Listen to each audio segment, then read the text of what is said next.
بسم اللہ الرحمن الرحیم۔ السلام علیکم ورحمۃ اللہ۔ میں اپنے 150 ساتھیوں کے ساتھ اردن پہنچ چکا ہوں اور الحمدللہ 5-6 دن اسرائیل کے بدنام زمانہ نگیو ڈیزرٹ جیل کے اندر رہنے کے بعد ہمیں رہائی مل چکی ہے۔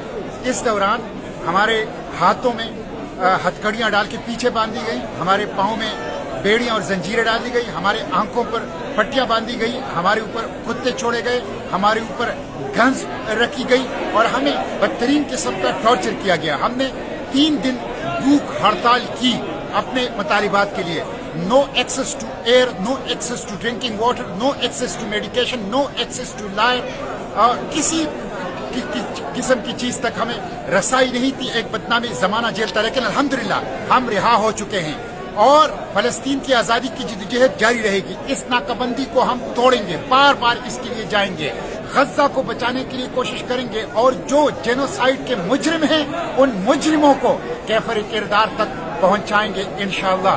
مزاحمت جاری رہے گی، اڈیالہ جیل سے اسرائیلی جیلوں تک فلسطین کی آزادی کی جدوجہد جاری رہے گی اور مزاحمت کی جدوجہد انشاءاللہ جاری رہے گی۔ جلد آؤں گا پاکستان اور پوری تفصیل جو اس پلوٹیلا کی ہے اور اسرائیلی جیلوں کی ہے آپ کو بتاؤں گا، لیکن اپنی اس جدوجہد کو اقصی کی آزادی، فلسطین کی آزادی، غزہ کی آزادی تک جاری رکھیں گے۔ اسرائیل کے خاتمے تک ہماری یہ جدوجہد انشاءاللہ جاری رہے گی۔ پاکستان زندہ باد، فلسطین زندہ باد، پاک فلسطین دوستی پائندہ باد۔